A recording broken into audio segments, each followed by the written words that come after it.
Welcome to the Mountainside Podcast. Our guest for this episode is Scott Kranz. He's the author of the book 50 Peaks, renowned photographer and filmmaker, and a true conservationist.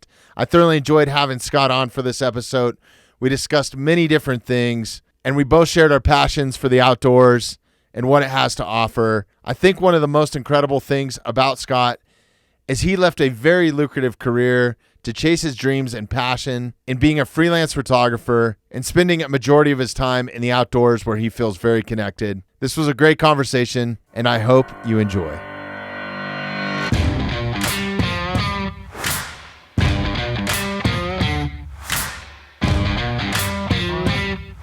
Scott Kranz, great to have you on the podcast.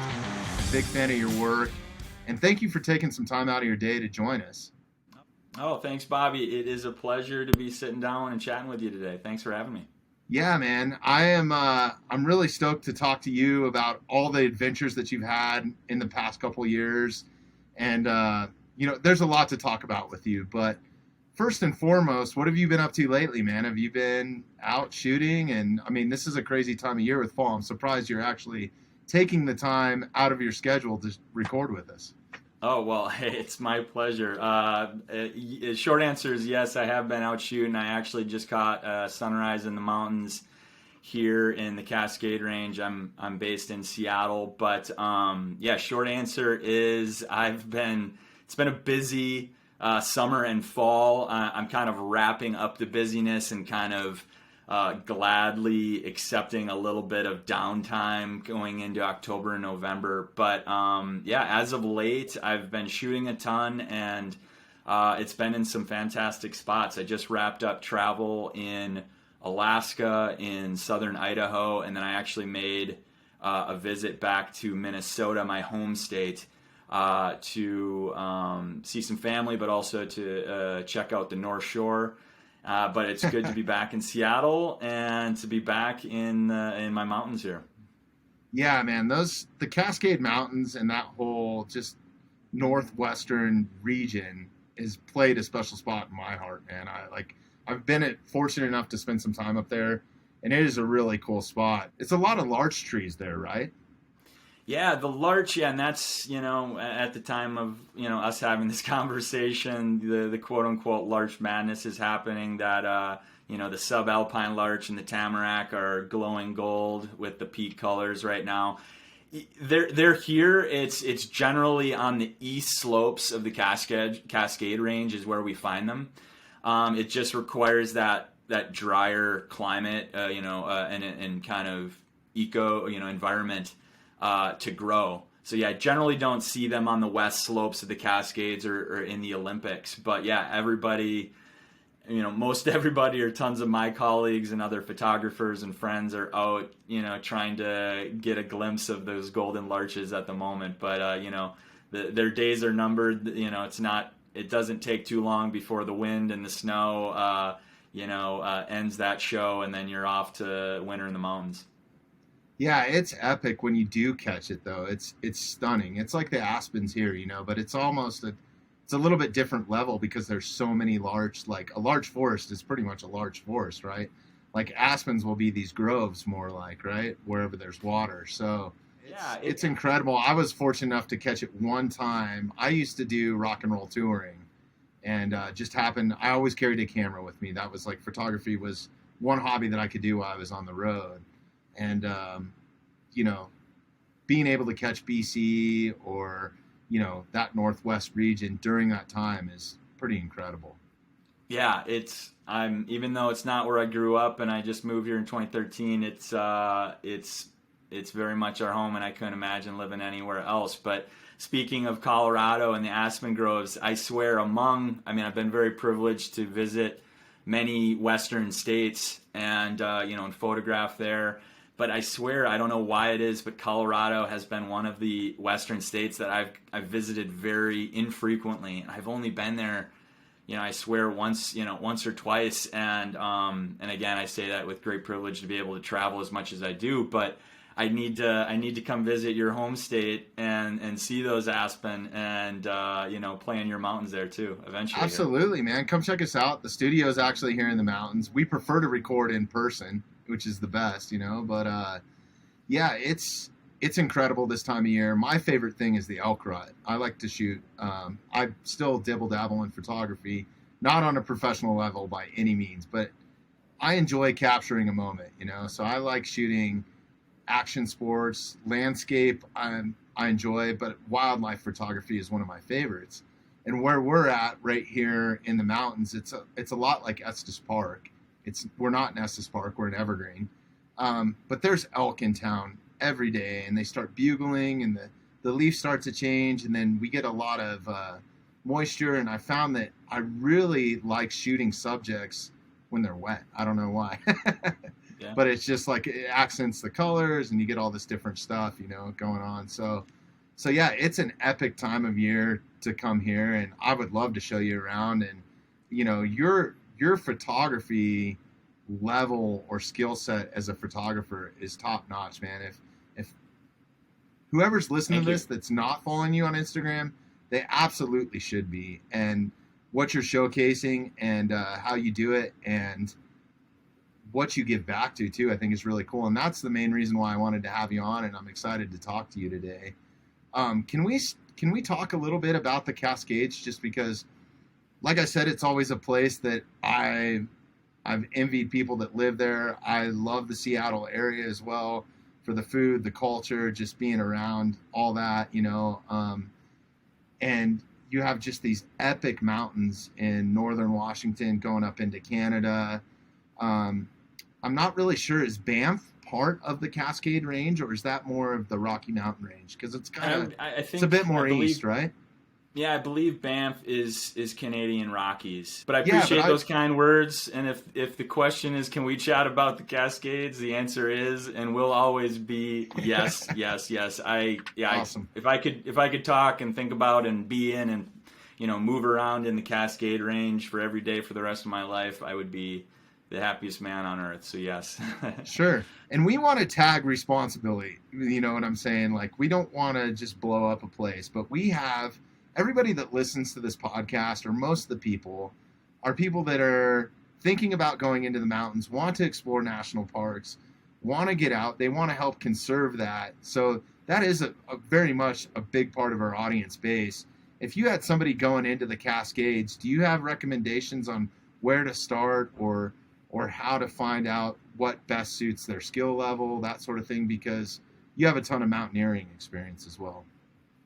Yeah, no, that's a great question in terms of where to start. I know that, what's accessible and what's doable for, or, in terms of the activity, what is possible for, anyone can vary widely. I know people's, circumstances might be different. I might recommend where, I quote unquote started off in the Cascades, which is what I would maybe describe as the I-90 corridor. I-90 shoots out east from the Seattle area, in the direction of Spokane and beyond. There's just a plethora of hikes and forest scenes and mountains to explore along that highway, that corridor, and starting with, the Issaquah and Sammamish area, and then traveling further out to North Bend and eventually Snoqualmie Pass. And in terms of accessibility, there's relative accessibility in terms of, trailheads and, and other types of adventures. But I guess I would recommend that, since that is kind of where I started to, quote unquote, discover the Cascade Range for myself back in 2013 after moving from Minnesota. But a huge variety of things to see and do out there, and whatever it is you do or whatever you like to do, I think there are options out there, but as well as in the greater Seattle area as well. Sure. Yeah, that was being on a tour bus and living on a tour bus for so many years, more than I slept in my own bed. I slept in a tour bus bunk. And my favorite thing to do, even though we were always short on sleep during those points, was to always hop up in the jump seat of those tour buses. And the buses are immaculate. And you have this big, picture frame window. But to sit there when you're heading into BC or along the Cascades and just sitting up there and watching the drive and seeing wildlife and all that stuff, there's some epic, sunrises and sunsets that I've seen, and you seem to capture a lot of those. What is your method to go out? I mean, are you going out in the dark at 3 in the morning? Because that's a big thing. I'm a backcountry bow hunter, and although I'm not a trophy hunter, you still have to get up early, and we end up trekking out in the dark. You want to be there at sunrise and sunset, so you end up hiking out in the dark a lot. Is that something that you're doing to get to some of these spots? I mean, it doesn't look easy where you're going, like some pretty glaciated peaks and stuff like that. Yeah, short answer is yes, and yeah, if I didn't know any better, you had eyes on me this morning. I was getting up. I got up in the 3 o'clock hour this morning and joined two friends. We hiked up a relatively modest peak, nothing too technical, in the Snoqualmie Pass area, and somewhat strenuous in terms of elevation gain. Yeah, hiked up by headlamp, and it was for the goal of reaching the top and experiencing what we'd experience on top by sunrise. So yeah, I enjoyed a beautiful sunrise this morning in the Central Cascades. But good way to start the day, man. It was. No coffee was needed. We looked down on a beautiful inversion layer, which is not uncommon in the Cascades, with this marine climate and with the weather that comes off, the Puget Sound, next to the coast there. We often get these beautiful low cloud layers, and it was a beautiful morning.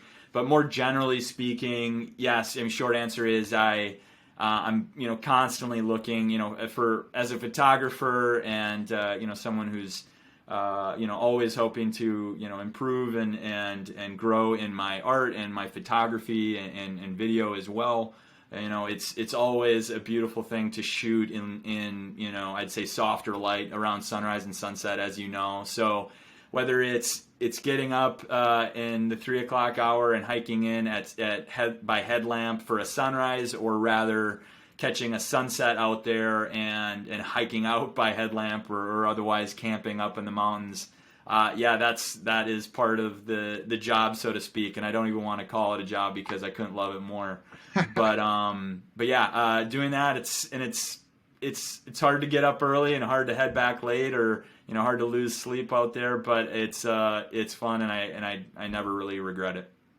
Yeah, it's like you don't really realize it until you put your head on your pillow that next night, and you're like, man, that was awesome, Absolutely. What a great day. Being in the backcountry, you have to be geared up, you have to be kitted up, especially on the camera side for what you do. What's your gear look like? What's your kit, when you're going out? Are you out for multiple days, or is it day trips? And what's in the pack, right down to the camera? I would imagine shooting in low light, you're probably mirrorless these days like everybody else.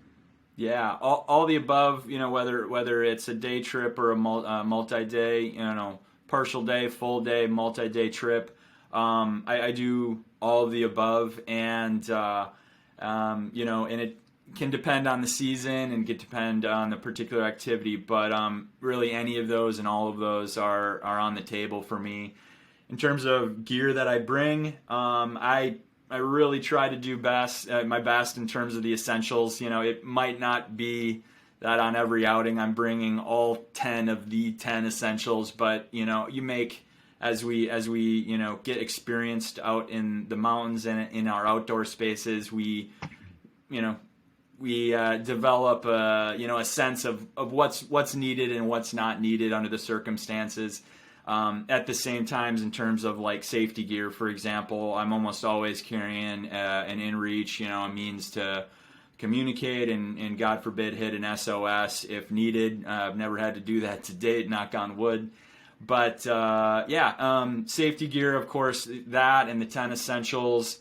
As you know, and as I'm sure it's the case in Colorado, it's all about layers. So I'm from a base layer to a mid layer to a fleece layer, puffy, rain jacket. This morning definitely had the hat and gloves, winter hat and gloves, since the cold temps are coming in. And then other, essentials like water, a water filter, headlamp, of course, some calories, some snacks. And, these days in terms of navigation, I'm generally using GPS on my phone, making sure I have a full phone battery. And that's done well for me in terms of navigation and route finding. And then camera gear, gosh, that's, that's the heavy stuff, right? it really is. Yeah. So I was out yesterday, and I kind of had to stop and just shake my head because I had 3 camera bodies, 4 lenses, and 2 tripods, among other things. And I'm like, this is ridiculous. I mean, it was fine to carry, but I'm like, I could cut 10 pounds by, taking half this. But there was a moment yesterday when I had all of the rigs working 2 time lapses and shooting stills on a 3rd camera body. But today, this morning, I was like, I'm gonna go a bit lighter. So I had 2 cameras, 2 lenses, a tripod, which still sounds like a lot of gear, but it felt so much lighter on the shoulders, and I was able to go a little bit faster and lighter. But the packs can vary from 10, 15 pounds all the way up to 50 and 60 for multi-day overnights. But try to have what I need. You never want to be out there and you're missing that one thing that could make the day or get you out of a pickle. But I'm pretty diligent about going over a master gear list before I go out, and it's pretty exhaustive because you never know. Yeah, you really don't. Actually, our podcast last week that we recorded was all about that. It's a guy, Jason Marsteiner. He's an awesome guy. He's been on the podcast several times, and he teaches wilderness survival.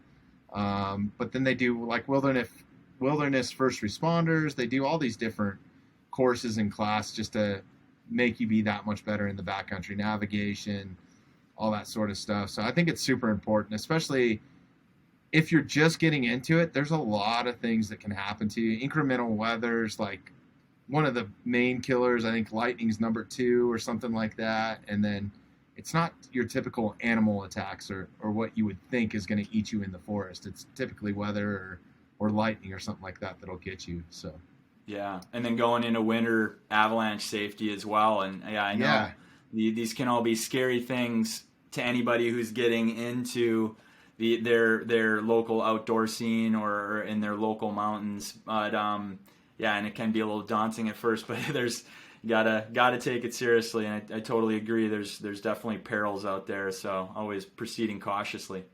Yeah. How much do you guys have to actually worry about avalanche in the Cascades? Is it a big factor? I know Colorado is super dangerous because we get these huge snowfalls and then we have super hot temperatures. It can, in the middle of February, we can have a 50-degree day some days in the mountains, standing in the sun, obviously. But yeah, it's definitely a concern here whenever there's a snowpack, and that's generally from December, sometimes through definitely May or even June, sometimes even further. But absolutely, with the climate we have over here, and I would say a wetter, denser, more more consolidated snowpack, I think the danger ebbs and flows more significantly and more rapidly than your snowpack in, say, the Rockies, where I think the danger is slow to rise, slow to fall. And I have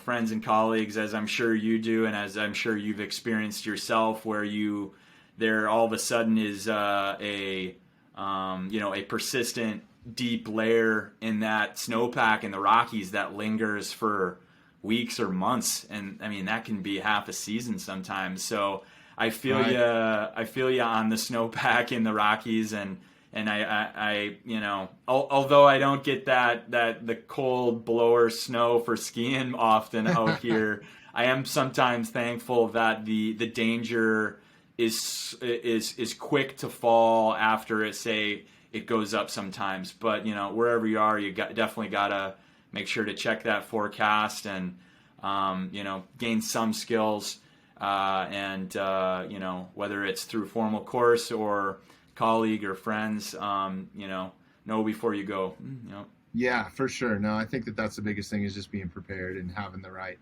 equipment, right, to get you out of a bad situation if you are in one. Do you guys ever get rain on top of snow? That's always been, I've never seen it happen. I've heard of it, but like, have you experienced that? Absolutely. Yeah. Yeah.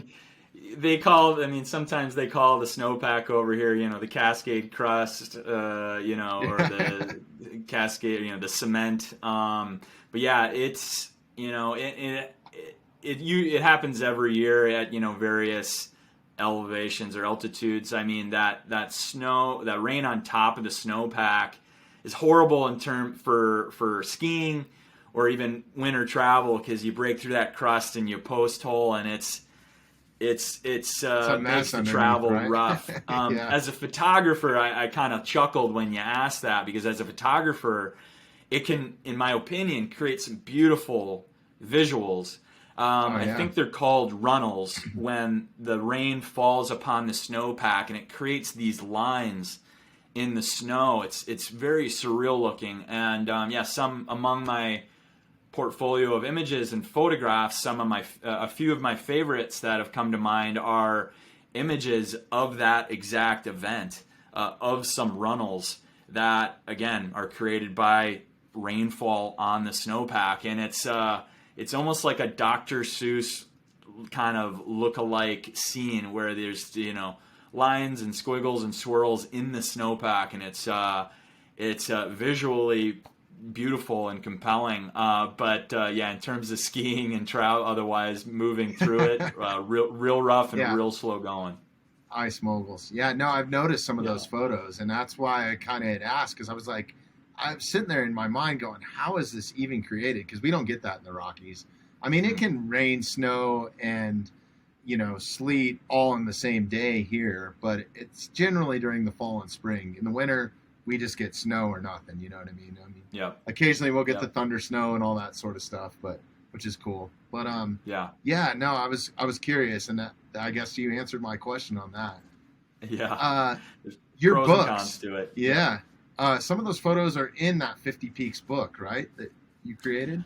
Yeah. There's definitely some snowy photos in that, in my, the book, 50 Peaks. I think the particular, at least the images that that came to mind for me, were taken, I think, after that 50 Peaks project, but definitely some snowy photos in that book, and that the snow scenes that I experienced as part of that project, for sure. Yeah, can we dive into that project a little bit? Because that was honestly how I found you, and I've known about you for a few years now, and didn't even think I would ever start a podcast. And then I was like, started looking at everything that I'm into, and I was like, he would be a great guy for this. I think one of the coolest things about your book, not on top of having incredible images in there and incredible stories, is what you actually did with some of the proceeds for that book. Can we talk about, the book, a little bit of the history behind it, and what you did for the national parks there? Yeah, well, I appreciate all those kind words. I really do, very, very humbled by that. Yeah, 50 Peaks is kind of the name of a project I tackled in 2018. It is also the name of the book that followed, and it was a celebration of sorts, or a shining of a light on this local landscape that is really near and dear to my heart, and that, without exaggeration, really transformed my kind of my worldview, or definitely changed my path in life.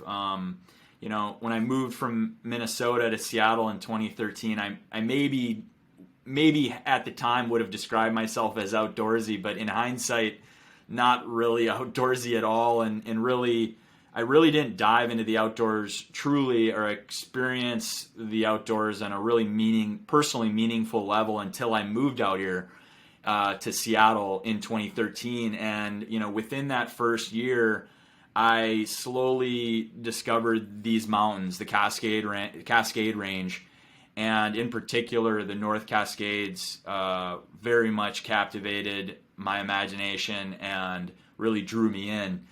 And long story short, this local landscape, this mountain range, the Cascades, the North Cascades in particular, the North Cascades National Park, were among the things that really allowed me to jump from my original career, which happened to be in the law, into freelance photography, which I'm now in my 7th year doing. So I really try to recognize the power and the impact that this local landscape had on my journey. And leading up to the year of 2018, I learned that the North Cascades National Park, one of our 3 national parks here, and really the heart of the North Cascades, and which I would say is the most rugged section of the Cascade Range in the contiguous United States. Anyway, I learned that North Cascades National Park was going to be having its 50th anniversary in 2018. And right away, I knew I wanted to celebrate that, anniversary, that 50th anniversary in a unique way. And it didn't take long for me to at least have the idea of maybe I could celebrate by attempting to climb 50 peaks inside the national park in the North Cascades. And, whether I would do it or not, or just have fun trying, shine a light on this special landscape of mine. And then all along while doing that, essentially fundraising for the park and supporting this public land. And I was able to fundraise and support the park in that way by partnering with an organization called Washington's National Park Fund, which is really a nonprofit organization based here in Western Washington, and is really the exclusive charitable partner of these 3 national parks, including North Cascades National Park. So that was the project. It took 5 months from mid-May to mid-October, and it was, looking back on it, climbing 50 peaks inside the national park. Again, no pioneering, no free soloing in the age of free soloing. Nothing. I don't want to suggest I'm an elite athlete or any sort of athlete at all. Many of the climbs and treks and trips that I did can be done by most anyone that likes to get in the mountains here. But it was just a deeply meaningful project and journey for me, and has gone down as one of the favorite things that I've done as part of my career in photography, as well as my life in general. And if I could spend every day, week, month, year deepening my connection with that park, the North Cascades, the Cascade Range as a whole, I would that would be a really fulfilling way to spend the rest of my days. So that's what I intend to do, and it was a real treat to do that 50 Peaks project. Yeah, it's incredible. It's an incredible book. Is that book still for sale on your website or anything like that, or how would somebody pick that up? Yeah, I appreciate that. It is for sale. It's again, never wanted to be presumptuous. It was a self-published book, so nothing too serious. Sure. But it recounts my journey, the 50 Peaks journey, back in 2018. But yes, still available for purchase on my website. And as has been the case since that very first copy that I sold, 50% of the profits go back to the park through this the Washington's National Park Fund. So just another way to just one way to give back, and I can always do more, but one way to give back to this this park and this public land that's really been so pivotal in my life. Yeah, I love that sort of publication, and to have a high quality photo and high quality print and have something in your hand is so cool. I don't want to dub it as a coffee table book, but you can imagine that's a book that you want to display type of thing. And we've talked with Tyler Sharp from Modern Huntsman. He puts out some amazing publications too, or that organization does rather. And yours is right up there with that. Like I could see those being on my coffee table at home. So I appreciate that. Hey, you can call it a coffee table book. It's on mine right now, so that's safe. Right, cool. Wherever you want to flip through it is fair game. Coffee table book is a place of honor where everybody can look at it. That's I right. have it on my That's coffee right. table. I've been looking at your portfolio this whole time. Oh, thanks. On display. So You mentioned you kind of I want to dive into your background a little bit. But before we do that, you'd mentioned that you know, grew up in the Midwest, I think, or I read that in your book. I don't know if you mentioned that on the podcast. I'm not sure if you had kind of a background in mountaineering. How did you get that training, and did you just learn on your own, or were you reading about it, or actually taking guides out? How would somebody start if they were just starting fresh, That's such a great question in this day and age, especially with, increased, outdoorists and people getting outdoors, which I think is a great thing. But at the same time, if you want to get into that particular activity, there is a baseline to be met, and not everybody has, access to, say, formal education. But for me personally, it was a little bit of a combination. It did start out more casually, partnering with a friend and getting out there and learning some basics in terms of, say, ice axe use and crampons. But I did have the privilege of joining a more formal mountaineering course here in the greater Seattle area through the Washington Alpine Club.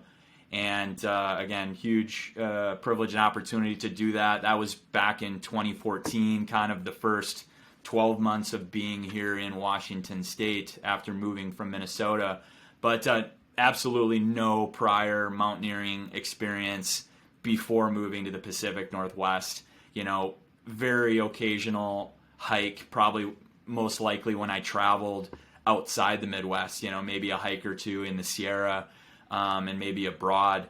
But really in terms of my journey and my experience of the outdoors and in the mountains particular, and especially mountaineering, that journey did not start for me until I moved out here and really dove headfirst into the Cascade range. But yeah, I was thankful to pick up that mountaineering course in 2014, the year after moving here, and that was really a springboard for me. After that, I went out into the mountains with just some true purpose, and wanted to just experience more and more, and it's been great to grow upon that year after year. Now, some of these shoot locations that you're getting to and stuff, are you using rope access or anything to get to some of these spots, or is it all trekking pretty much? I would say most is trekking, hiking, some scrambles, alpine climbing. In terms of rope access, I would say that's, definitely a minority of the time, whether that's glacier, using a rope for glacier travel or alpine rock. I'll be honest, in terms of mountaineering, I would say my wheelhouse is, some class 3, class 4 scrambles, something with light rope use, and but at the same time, it's especially if I'm heading out solo, which as much as I love to get out with hiking partners and climbing partners, my wife, friends, family, I do love a good solo mission, from time to time as well. But so yeah, all that said, among all my outings, more often than not, it's something I can do, with myself without a rope, whether it's trekking or whether it's something, say some light mountaineering or alpine climbing with, say an ice axe and crampons, things of that sort. But definitely I have that rope handy whenever, serious glacier travel is anticipated, or alpine rock, which, I love to do. I don't do enough, but it's there. There's, always an option out there, at least in summer, and it's something that I have ready, that's for sure. Yeah, for sure. And I would imagine going out solo, it's a lot easier, and you'd have to have some pretty good friends to get up with you at 3:00 in the morning as much as you go out, probably. Yes, it's whenever I ask a friend, hey, do you want to do a sunrise, and by the way, that requires a 3:00 wake up, I always give the easy out. I'll say I understand if that changes your wanting to go out. So I'm always cognizant of, or understanding if anybody doesn't want to lose sleep or go the extra mile, but thankful when they do. Yeah, heck yeah. What really goes into capturing? Not only do you capture still photography, which is amazing, but you do film, you do time lapse, you do all this different stuff, and I would encourage people to go check out your YouTube channel or something like that, or your Instagram feed, because there's some really cool footage on there that you catch with the drone and all this different stuff. So what really goes into you capturing and making one of these things if you're out solo? I mean, the production value is crazy. You would think there's a film crew following you, you know? Thank you for the kind words. It can vary widely what goes into any particular, say, shot or video clip or film. You know, I kind of pride myself in, you know, or otherwise accept the reality of whether something beautiful pops up along the road or 10 miles into the Alpine, you know, with no one else around.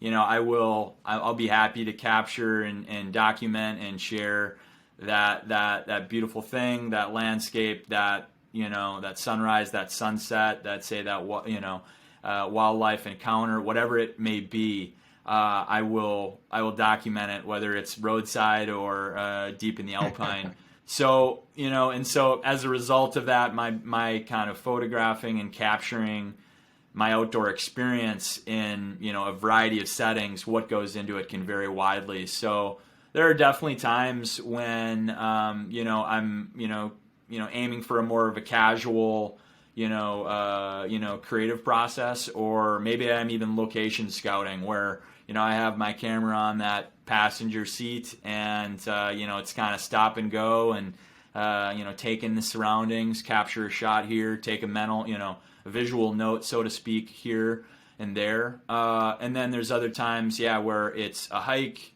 a backpack, an alpine climb, a mountaineering trip, a multi-day trip, where I'm in really the true wilderness and in a really wild, pristine landscape. And it's always amazing to be there. And that's really where my heart lies the most, is going into those outdoor spaces that, you know, that, you know, fewer people see, not by virtue of that, but knowing that what you're seeing might be something that someone hasn't seen before, or you know, or maybe it's truly just a unique, you know, event or visual or happening, whatever it is in front of you, and that really, you know, is where my heart's at. And although I will capture most any beautiful thing out in the outdoors.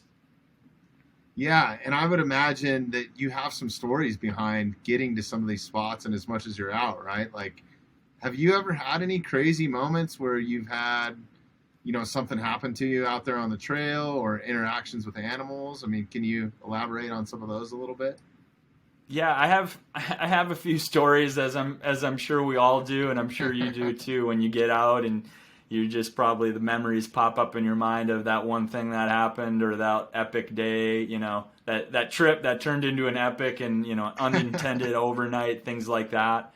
You mentioned wildlife, you know, unlike, you know, again, although I've spent, you know, not a ton of time in Colorado, having spent a bit more time in, say, Wyoming, Montana, you know, Utah, unlike those states, and again, unlike what I suppose Colorado is, you know, fewer wildlife encounters, or at least with big game in you know, the Cascade Range and Olympics. You know, most of the wildlife encounters are, you know, at least in terms of bigger game, is, you know, I'd say a mountain goat, perhaps a deer, the occasional black bear. I don't think anyone's seen a grizzly in the at least the United States section of the Cascade Range for many years. But so yeah, all that to say, wildlife encounters, not many in the Cascade Range, in my home range here. I would say you know, the stories or the memories that pop up in my mind are, you know, some storms that I've whipped through on particular trips that weren't expected, or you know, I'd say, say an injury or two. I remember early on in my experiencing and discovering the mountains here in Washington State, I was out on a long solo trek, and kind of around my turnaround point, about 10 miles away from my trailhead, starting to make my way back. I was going down a gully, and you know, and that's not an uncommon start to a bad, a nightmarish story in the mountains. You're going down the gully, and it's Stephen sometimes King, yeah. the wrong gully.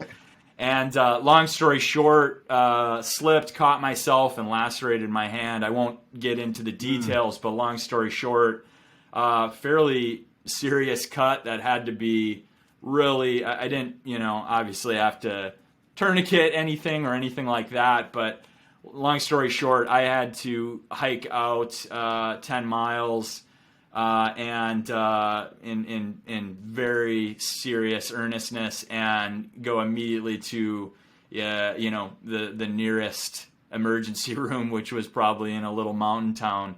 And long story short, I'll skip over the gory details, but I now have a small dime-sized numbness on my thumb as a result of that injury.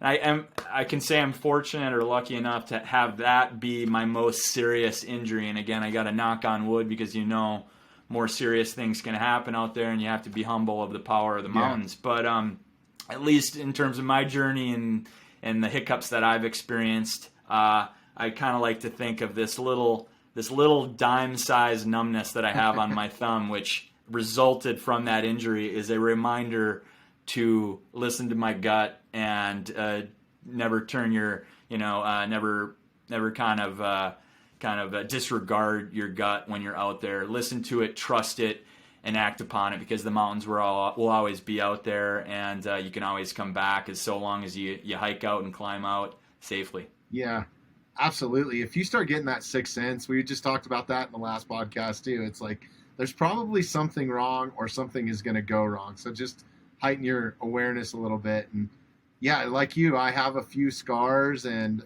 a few pains that are still lingering in my life because of accidents that I've had, or stupid decisions too, really. I mean, most of the things that have happened to me that are bad is probably I wasn't making the safest decision, or trying to go too fast, or whatever the case was, not being smart. I hear you. And I'm curious, any interesting wildlife encounters? I can only assume so.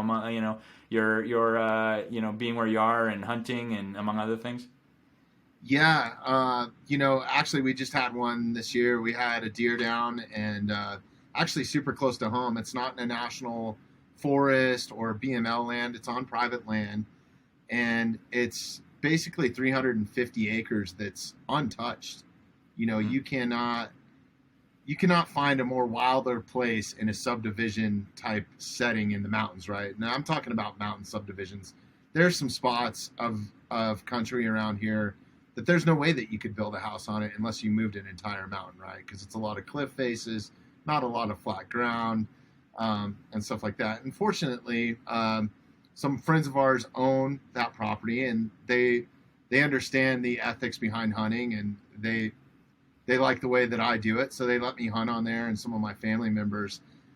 But it is wild country. There's lions and bears in there, and I've had more close encounters with predator, A-type predator animals in that area than I have in any national forest or anything like that, because I just don't think that they have the frequency, and they associate humans with food, I think, because there's trash cans, there's houses around that they frequent and visit and stuff like that, especially on the bears. But this particular night, this was just last month, a lot of hunting happens at that last light, and that sort of thing is when you tend to have success as a hunter, and I'm an archery hunter. So to be close range and stuff like that, low visibility. And sure enough, as soon as that happened, it got dark, and there's a huge bear in there. There's acorns everywhere. It's super loud terrain, and he came in almost right away after we got this deer down. And so we handled everything. We were on super high alert. Luckily, I had one of my uncles with me, so it was one of us on watch while one of us was tending to the animal and taking care of that and getting it out. And sure enough, as soon as that happened, I went down to the landowner's house just to let her know, hey, we try to be very transparent with it. Like, hey, we harvested a deer, we're taking it off the property, and there's a mountain lion literally sitting 30 yards from us in the dark, like just doing this eerie cry. I never saw it. I don't know how big it was. It didn't sound that big, but it was just like that whole event that night and the stress level. And I have one of those Garmin watches, and I travel with an inReach and all that stuff. But I was looking at I went back that night because I was just like, it's really the first year that I've worn the Garmin watch while I was hunting. And my stress level was just like redlined during those moments, just from being that alert and that much adrenaline going. Like, I think my heart rate standing still at one point where I was looking at it, where I was just on watch, was at like 136 or something, which is ridiculous to be standing still, right? But I have a ton of stories like that. I mean, I grew up here, and just I didn't grow up with a whole lot of money, so being in the backcountry was my playground. We would, as kids, we were building forts or using sticks as toy guns or that sort of thing, playing in the forest. And if we had a snow day, we weren't staying inside. We were out playing in the snow. If we had a snow day from school. And I remember a couple times too being tracked by a mountain lion. Never saw it, but saw its tracks following my tracks as I was coming back home. Jeez. That's an eerie feeling, But it's just one of the things. Yeah. All my time and all the time growing up here, I've seen one mountain lion in the wild, and it was at a distance. And other than that, they're super elusive animal, and that you don't have that many encounters. I think it's very few and far between. And if you do, it's typically on a dog or something smaller than you. They're not typically going to go after a human, even though that they could. I hear Now, you. little kids are a different story. We do certain things around our house, like we make sure we cut the grass and try to take up some of that cover, just because I got 3-year-old kids running around the yard and stuff, and being out there with them is a big thing. If they're by themselves, it can be a different thing. So I think those are all big things, and we've had Division of Wildlife in and stuff like that. You're pretty safe in Colorado. I think the bigger concern for me is when I go and visit those northern states like Montana, or you get up into Wyoming, those grizzly occurrences, like even if that black bear is big, and they're not typically that aggressive, like we've had them come in and just sit there and watch us before, and it's like they just want to hang out with you. They're almost like a dog, but a grizzly's a different story. It's when a grizzly makes its presence in or around you, it's there, because everything gets quiet. It's not quiet, and it's definitely the king of the jungle or forest, whatever you want to call it, in those regions. So Yeah. I feel fortunate we don't ya. have grizzlies in Colorado a little bit, but I think they're a magnificent animal, but I think there's a place for them. I think there's too many people in Colorado for there to be grizzlies. Yeah, I think that's the same for Washington State. I totally hear you on the conflicted feeling. Like, I think I maybe take for granted the fact that when I go out of the mountains, again, you try not to let down your guard, but I very rarely am like ever thinking, even is there the possibility of me something like, something tracking me or Sure. coming my way. And usually it's that oddball black bear encounter, and usually they're running the other way before you even see them. But I hear you when you do see those grizzlies elsewhere in those other states where neither of us live. It is truly special, but awfully humbling of their power and size. That's for sure. Oh yeah, it definitely puts your little minuscule human life in perspective. It's the equivalent of, I've spent a lot of time in the open ocean too, like stand-up paddleboarding and stuff. I lived in Southern California for almost 20 years too, and really enjoyed that. And we would go out on paddle boards and go whale watching when the gray whales were migrating down the coast and stuff. And that's kind of the same sort of feeling. When one of those things swims underneath your paddleboard, it is like, it's nothing but pucker factor, and it really lets you know your place in the world, or in the wild world. So it's pretty impressive. But I love it, and I love capturing those still moments, especially with elk and all the stuff that's running around here. It's pretty epic. That's awesome. Yeah. Well, yeah. I'm hoping to get to Colorado and more so in the years ahead, and not only experience those aspens, but maybe experience your wildlife as well. So yeah, hit us up, come in studio, and I'd love to show you around here. There's some great stuff to shoot. It's awesome where we're at. There's so much wildlife If you drive 30 minutes down the mountain, you end up at Red Rocks Amphitheater, and you have everything from rattlesnakes to all kinds of different stuff that's around there in that specific like foothills area. A lot of different wildlife, deer and stuff like that. But then if you drive 35 or 40 minutes the opposite direction, you can actually drive to 14,000 feet and see mountain goats. So, I mean, in the morning and an afternoon, you can have a heyday with the camera, you know, if you're into shooting wildlife. And there's some great landscape stuff too. There's a lot of epic hikes and stuff. So yeah, I'd love to show you around. We know a lot of photographers here in Colorado too that come out and shoot. So I'll put you on the right path for sure. You're welcome anytime. So I got to ask real quick, you know, I'm going to dive into your background. We're burning through the time. I know you have some obligations as well coming up here, but, you know, why photography for you? I kind of read about it in the book, and I wanted to talk about your background a little bit. And I think I admire people like you that take that leap, and you left a really lucrative job to pursue your passion and have some fulfillment in life. And I think that that's super cool. So can you kind of give us the backstory of that and how you led up to that, and what was that catalyst for you to just jump into the unknown, basically? Yeah, my journey is an unconventional one. You know, I started out as an attorney in Minnesota, practiced 3 years in civil litigation at a law firm in Minneapolis, and you know, it was at first, and you know, in many ways, a fine career, a challenging one in good ways and in bad as well, but really intellectually challenging and captivating and fast-paced environment and lifestyle.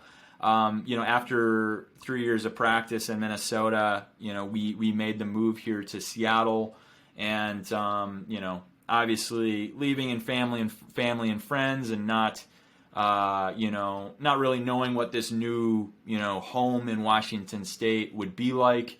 And although I did pick up legal practice here after moving here, at least for some time, the catalyst, you know, to answer your question, were the mountains. They really took over my imagination and basically took up my mind. Whether I was working or not, I had this outdoor scene in mind, just to a degree that I couldn't deny it, and I wanted to make it part of my day-to-day. And so in terms of photography, as I slowly discovered the outdoor scene here and the mountains, and in particular the Cascade Range, after moving to Seattle, kind of hand in hand with that discovery and that, you know, growing passion of the outdoors was also a growing passion of photography. It really went hand in hand. You know, with each hike, with each climb, mountaineering trip, I had the camera in hand, and it was really just part and parcel, one and the same. It became part of the activity, and I absolutely loved to document and share what I saw out there, whether it was a landscape or rather, you know, someone experiencing that landscape or nature or otherwise. And so, you know, photography was something that was unexpected, much like my love for the outdoor scene here was unexpected. I didn't really anticipate either of those passions to grow as rapidly as they did after I, you know, leading up to and once I made the move here to Seattle, because I really didn't have much of that background. I didn't have the outdoor background. I didn't really have the photography background beyond, you know, So it wasn't a childhood dream then, right? It was just something that you found later in life. Yeah, absolutely. I can't say, you know, that it was a childhood dream by any means. I mean, it wasn't a teenager dream. It wasn't a, you know, early 20s dream or even late 20s. And, you know, I just turned 37. Yeah. I don't mean to interrupt you, but I think it's so much cooler. I mean, it's great to have a lifelong dream, right? And to pursue that. And I'm not knocking that, but for you to actually get out of that rut because I think a lot of people would just stay in their lane, right? And to go out and pursue what you did and what you create, I think it's awesome, man. I congratulate you on it. Anybody that's listening to this definitely should check out you and check out your book. And I encourage anybody, you know, like financially, if it makes sense, you obviously don't want to put yourself in a bad situation, but just pursue whatever you want to do, man. That's why I'm doing this podcast. That's why I spend the time in the outdoors that I do. And that's why I work in the career that I do, is because it's all stuff that I want to do. Well said. Yeah, thank you for the kind words as always. Yeah, it's funny. I mean, I can only assume you agree. You know, if you are so lucky, whether it's something you knew from the outset, something that you love, or maybe it's a newfound love or passion, whenever you find it, it's something you can't deny. You know, you could disregard it, not necessarily make it your life's work. I know everybody's circumstances are different. You mentioned, might not make sense for someone, financially speaking and otherwise. I always try to preface that, and I'm really glad you brought up that point that, I had the circumstances and the privilege and the good fortune to be able to make that jump from an original career in the law. And it's not the case that everyone, has that opportunity or that privilege, but I had the chance to do so. My lovely wife, supported me in that unconventional 180-degree turn. Yeah, dude, a freelance photographer is a cutthroat business. I mean, that's a hard business to make it in. Yeah, I think you've done really well. So. Oh, thank you. Yeah, it's a journey, ebbs and flows, and exciting day in and day out, and challenging day in and day out. But I'm sure you can attest, it's at least speaking for myself, it's great to be self-employed and working on something that's truly my own, and giving it my all because my heart's in it. 100%, man. I encourage anybody to do that, and you can find a way to make it work, right? Even if you do have a full-time job or whatever, there are ways to make stuff work. I think part of it is just getting out there and doing it, so 100%. Yeah.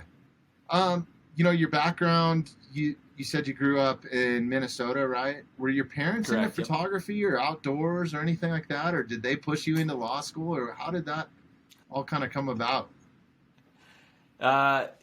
No, I would say. Okay. I asked you like seven I wouldn't call it a lot of questions there. I wouldn't say my parents, although my parents introduced me to the outdoors, I remember the experiences that I did have outdoors as a kid and growing up in Minnesota. Very fond memories.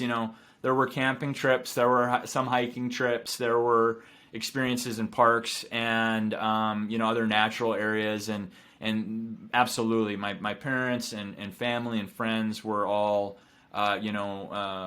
Individuals who introduced me to those places and were with me as part of those experiences.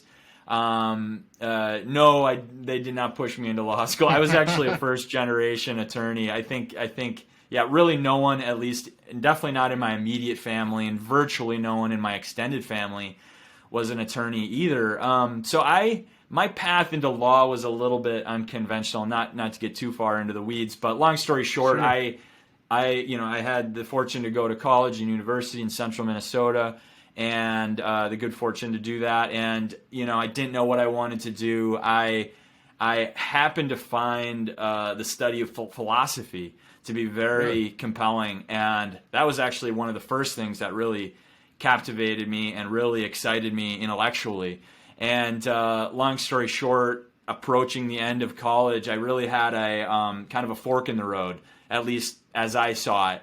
I could either go to graduate school for philosophy and probably go into academia, or conversely, not uncommonly for philosophy majors, go into the law, utilize those skill sets, analytical thinking, analysis of deep texts, writing, analysis, things of that sort. Utilize those skills as part of legal practice, or at least a law-related career.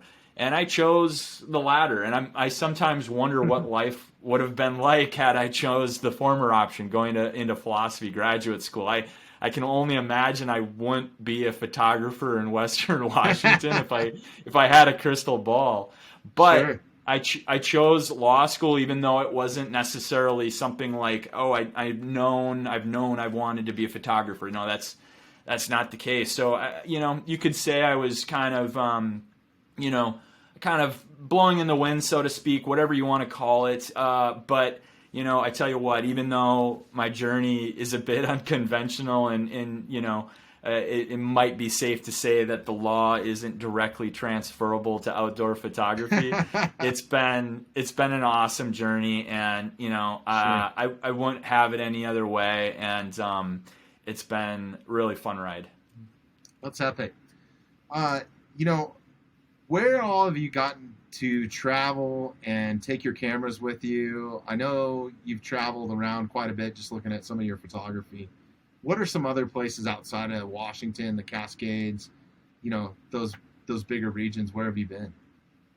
Yeah, although I, really have the Cascades in Western Washington, the Pacific Northwest, really near and dear to my heart, and really kind of my, my one, original love in terms of this chapter in my life.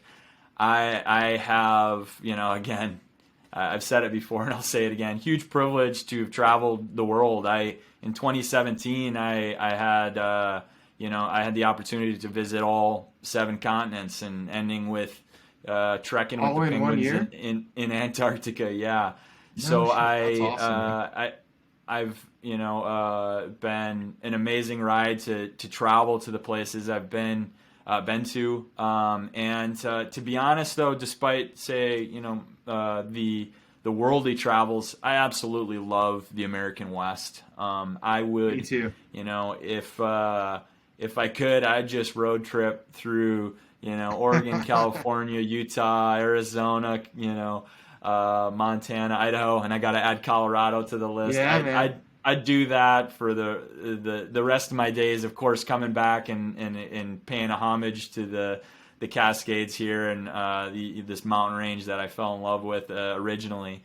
But I'm just a big fan of these natural spaces, these public lands, these landscapes we have right here at home, so to speak. And I think there's many lifetimes worth to experience, to explore, as I'm sure you can agree. So I gotta keep checking off these beautiful places right here in our big backyard, and that includes Colorado for sure. Do it, man. I think 40% of the state is public, which wow. is incredible. And we're so fortunate here in the West because we have so much public land. And, you get out to the Midwest and stuff, and a lot of it, or even down into Texas, like I think 1 or 2% of Texas is public land. Like other than that, wow. It's privately owned. So we're super fortunate, and anybody can experience that, and that was one of the main reasons for me starting this podcast, was just to help raise some awareness about that. And I think that, people, especially during this pandemic, have moved to more remote spots because I think companies have found out, like, hey, maybe necessarily we don't need to have all of our employees sitting in New York City, right? Maybe some of them can work remote for what they do. And I think people have taken that jump because cost of living is not nearly as expensive, and then you're living in this beautiful setting, right? So in Colorado, we're seeing this huge influx. And before the pandemic, it was like 10,000 people a month were moving here, and I don't even know what it is now. But we've seen a definite increase in population here. And, with that, there's all these great places to experience. And now you have social platforms like Instagram and all this stuff, so people can share and they can see a photo and be like, oh, that's amazing, I want to go visit that. It gets tagged so they know where to go, right? And I think it's everybody. It's public land. Everybody owns a little piece of that and is entitled to go on it and use it. But I think a small factor that we're missing there is how to properly use that space. Knowing the rules before you go, and knowing fire bans are huge right now. Just knowing how to dispose of your trash, how to properly go to the restroom in the woods, that sort of thing. And I think that a lot of that just stems from education. If you didn't grow up I grew up in the mountains, and I grew up with outdoor people, and that's what we did for family fun. Uncles, grandfathers, everybody, we recreated, and they were very adamant on being conservationists. So there was an ethical way when you were hunting, you had to do it ethically, and you had to do certain things a certain way. You always packed your trash out with you, that sort of thing. And honestly, if I didn't do that, I was in more trouble than I would be showing up home late, right? Like, disrespect. It was disrespectful, basically, right? Is how it was viewed. And I think if you grew up in an inner city or something, maybe you didn't. That wasn't taught to you. And it's not that you're doing anything wrong. I think it's just lack of education. So that's one of the voids that we're trying to fill here. And we ask a lot of our guests, especially if they spend a ton of time in the outdoors, what are some things that you notice that people could be doing better? Trash is a big one for me, pulling into a campsite or a parking lot in a national park and seeing trash on the ground or something like that. Even if it's not yours, I encourage people to pick it up, put it where it goes, pack it out with you. If we all did that, I don't think there'd be any there. Yeah, such an important topic and such a big topic, but so central. I mean, responsible recreation, conservation, so central to our just being out there in these landscapes, in these public lands. Generally speaking, or on a broad level, I'd say what's most important is to have these conversations. When we start off, say you're a green or new hiker, or just getting into the outdoors, or say you're even new to an area, because I know there can be area specific things to do or not do. But I'd say, and you don't know what you don't know sometimes. Sure. I try to give the benefit of the doubt sometimes when there's abuse or say inadvertent litter or something like that. But we both know, and we all know, that there's times when the abuse, whether it's litter or vandalism or the other huge variety of ways that you can disrespect or abuse these outdoor spaces, can be knowing, intentional, deliberate, or otherwise reckless. But I would say more important than anything, you mentioned education, absolutely. And while formal education or training or otherwise might not be available or accessible to all individuals or populations, I think more informally, I think just having these conversations and sure. and connecting with other individuals that are experiencing and recreating in the same area that you do. And so I think it's just simply having those conversations and learning about good practices, how to do things better. And then I'm always just a huge believer and just fan of the saying, leave it better than you found it. There's sure. Leave no trace, which absolutely is of huge importance, and that is a true foundation. And but in this day and age, when you see increased use of these spaces, which I think is incredible. Like I would never really say anything bad of anybody getting out, even if in the total or in the aggregate there's greater use of these areas. It's so good for you mentally and everything, right? I mean, what it does for me, it's like once you experience that, I think a big missing key that we're hearing, I don't mean to interrupt you, I think is respect. Like you should take it in for what it's for. Take your headphones out, enjoy it. You don't have to listen to music when you're on your run.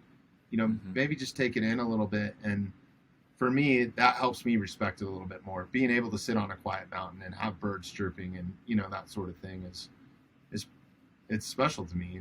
So couldn't agree more. And I think it's a really interesting topic. And I think this could be something we talk about for hours on end and talk about anecdotes and hypotheticals and other and real life stories. But what is the source of advocacy or being a true responsible steward of the land? I mean, I think I've evolved in my beliefs on this topic, but I think as I sit here today, I can confidently say at least my belief is that when it comes to an outdoor space or a local landscape or what have you, I think you have to respect it. It starts with just knowing about it, and when you know about it, you can experience it. And when you experience it, the hope, or at least in theory, hypothetically, is once you truly experience the wonderful magic of that place, that's when you want to protect it. And Sure. I think before you like become an advocate or a steward of a particular place, I think it's experiencing it firsthand. And so I think we protect and are respectful of things we know and love. And so I think I couldn't agree more. If you sit out and you sitting down and you're experiencing it, then I think it's evident, or readily, I would hope that it's understood that you got to protect these places and you got to respect these places. But the conversations will be continued to be had, and I hope, absolutely. I'd really encourage everyone to, whether you're an experienced outdoorist or just getting into those things, having those conversations, learning about how we can better respect and pass on these lands, and how we can leave it better than we found it, as I like to say. And as we've the all other heard. point I want to bring up for anybody that's listening to this, if you're not experienced, don't be afraid to ask questions. Reach out to us. You've been very accessible 100%. every time I've reached out to you, and appreciate that. And don't be afraid to ask questions. There are no stupid questions, I don't believe. And if you are super experienced, be humble and be able to share some of that, so we can keep these places around, and maybe our kids can enjoy them and their grandkids and that sort of thing. And I publicly want to thank you for what you do.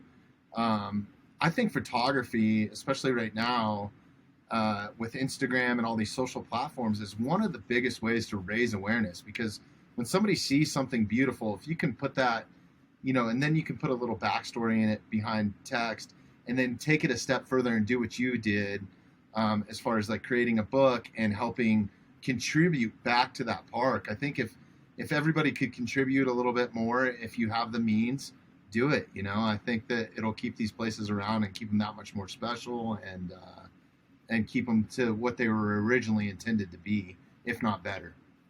Mm-hmm.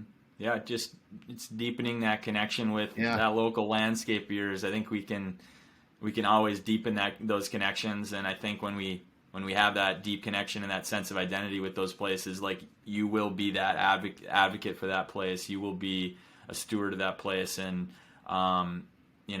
do your best to leave it better than you found it, and allow that next visitor to have a true wilderness experience. So. Yeah, 100%. I couldn't agree more with you. And hey, man, we're coming up on time. I really want to thank you for coming on and spending some time with us. We'd love to have you back anytime.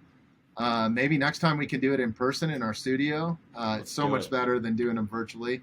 This was great, though. I thoroughly enjoyed our conversation. Before we jump off, what do you got coming up? I know you're a busy man. You're constantly putting out content.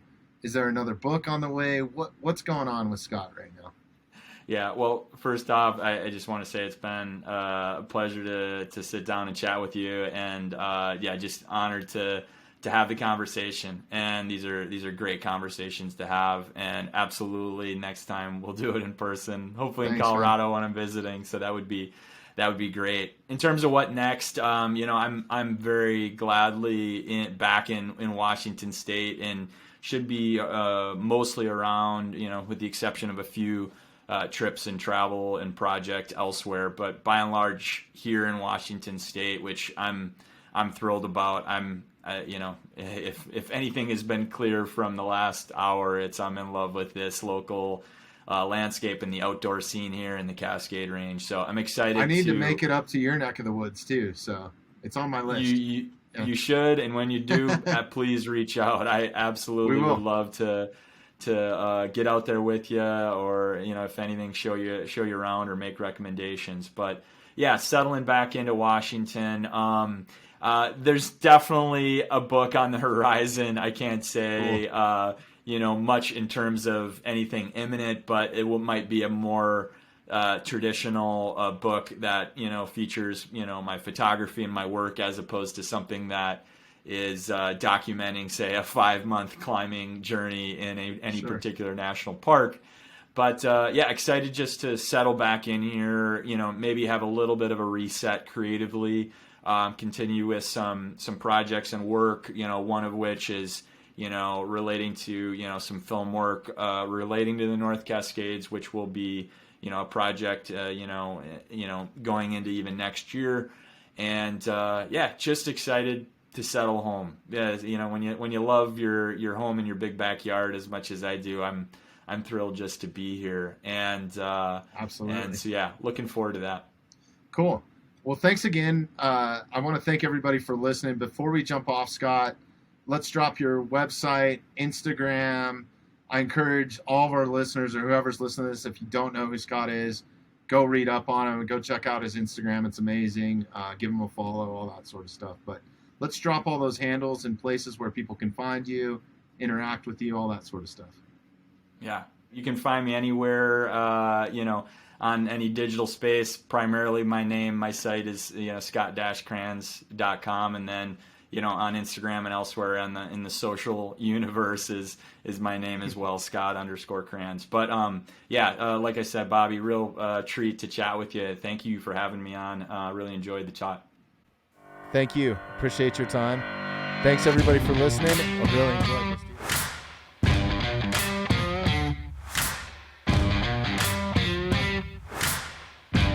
Thanks for listening to the Mountainside Podcast. If you haven't had a chance to do this already, please take a moment, follow, like, subscribe, or rate on whatever platform you catch the Mountainside Podcast at. Also, if you'd like some more information on upcoming episodes, safety tips, access to all of our affiliates, and all the badass discounts that we get here at the Mountainside Podcast, check out themountainsidepodcast.com. We wanted to let you know that the Mountainside Podcast is now available on Patreon. If you'd like access to bonus footage, behind-the-scenes content, ad-free listening, and much more, simply find the link in our bio or visit patreon.com/themountainside. We are also brought to you by Uncanna CBD. If you're looking to trust a natural solution, then look no further than Uncanna to help you curb anxiety, get better sleep, helping with long-term pain, joint mobility, muscle recovery, and many other benefits, then you need to try a full spectrum or broad spectrum CBD. And the only brand that I trust is Uncanna. I use their products daily, and I can attest to you of how well it works. Uncanna is also veteran owned and operated and is just an incredible company that lives in the outdoors. Whether they're sponsoring professional rock climbers, dirt bikers, skiers, and many other athletes, helping veteran communities get outside. This is an incredible company with an incredible product. Because they are a sponsor here at the Mountainside Podcast, and you're listening to this ad right now, you can receive 10% off your entire order every time that you visit uncanna.com. All you have to do is simply enter promo code TMS at checkout to receive 10% off your entire CBD order, apparel, canine products, or whatever Uncanna has to offer just by simply typing in the code TMS at checkout. Once again, that's promo code TMS at uncanna.com. We are also brought to you by Onnit. Onnit is an amazing company based right here in the USA, helping humans reach peak performance mentally and physically. Listen, this is not just another supplement company with the same old, same old. Onnit's diverse lineup of products and supplements are backed by science and research, and that's what truly makes this company so amazing. Onnit offers supplements to help sports performance, energy levels, your mood, sleep, brain function, focus, immune system, digestive health, and that's not all. Onnit also has amazing fitness programs, equipment, apparel, and you can now save 10% on all of it. Just visit onnit.com, that's ONNIT.com, and use the promo code TMS at checkout to receive 10% off your entire order. We are also brought to you by the #1 online outfitter for outdoor sports. I'm talking about Backcountry and the incredible brands that they carry like North Face, Patagonia, Garmin, Yeti, and the list truly goes on and on. You can find just about anything that you need for camping, hiking, biking, climbing, running, kayaking, all your snow sports, and much, much more. Backcountry's got you covered when you want to get outside and enjoy yourself on or in some incredible gear. Because Backcountry is a sponsor of the Mountainside Podcast, you can get an exclusive link that'll give you backdoor pricing. I'm talking 60 to 70% off on select items and discounted pricing site-wide.